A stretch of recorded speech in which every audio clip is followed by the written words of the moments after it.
पाटील ऋतम मराठीच्या बुलेटिन मध्ये आपलं स्वागत। योगी सरकारनं नुकताच एक मोठा निर्णय घेतलाय। 11 फेब्रुवारी पासून कुंभमेळा परिसरात नो व्हेकल झोन लागू करण्यात आला आहे। 11 फेब्रुवारी रोजी संध्याकाळी 5 वाजल्यापासून प्रयागराज शहरात नो व्हेकल झोन लागू केला जाणार आहे। 11 फेब्रुवारी ते 12 फेब्रुवारी रोजी सायंकाळी 5 वाजेपर्यंत प्रयागराजमध्ये वाहतूक निर्बंध लागू असतील। प्रवाशांच्या वाहनांवरती वाहतुकीचे निर्बंध असतील। माघ पौर्णिमेचे स्नान सुरळीत पार पडावे यासाठी हा निर्णय घेण्यात आला आहे। या नियमातून फक्त आपत्कालीन सेवांना सूट मिळेल असं देखील सांगण्यात आलं आहे। जगातील सर्वात मोठा धार्मिक उत्सव मानल्या जाणाऱ्या हज यात्रेबाबत मोठी बातमी समोर येत आहे।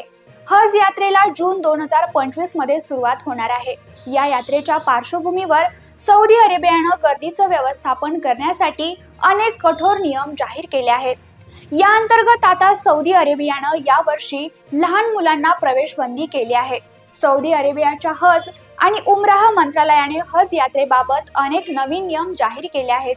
2025च्या हज यात्रेदरम्यान मुलांना यात्रेकरून सोबत जाण्याची परवानगी नसेल। मुलांना सुरक्षित ठेवणे आणि गर्दीपासून त्यांचं संरक्षण करणं हा या निर्णयाचा उद्देश असल्याचं सौदी अरेबियानं सांगितलं आहे। या आठवड्यात फेसबुकची मूळ कंपनी मेटामधून अनेक कामगारांना कमी करण्यात येणार आहे। समोर आलेल्या माहितीनुसार आजपासून कर्मचाऱ्यांना या संबंधित नोटीस पाठवण्यात आली आहे। कंपनी पुढील आठवड्यात 3600 कर्मचाऱ्यांना कामावरून काढून टाकण्याची तयारी करते।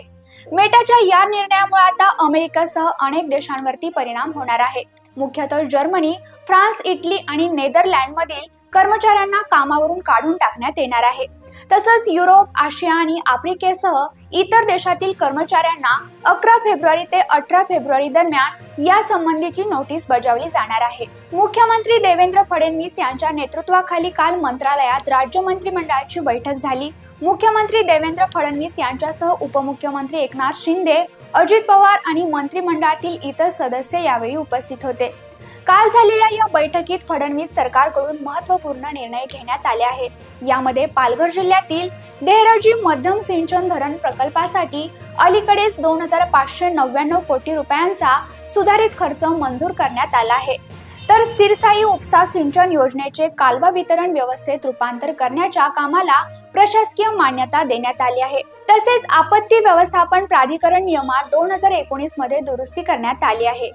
जगभरातील राजकारण सध्या चांगलंच तापलं आहे। अनेक देशातील राष्ट्राध्यक्षांना आपला कार्यकाळ संपण्यापूर्वीच राजीनामा द्यावा लागला आहे।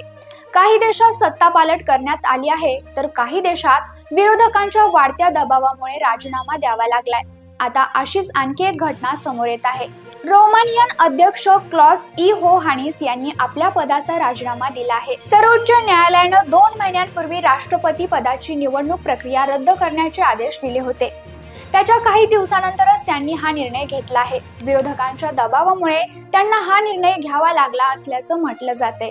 तर या होत्या आतापर्यंतच्या महत्त्वाच्या बातम्या। उद्या पुन्हा भेटू अशाच महत्त्वाच्या घडामोडीसोबत। धन्यवाद।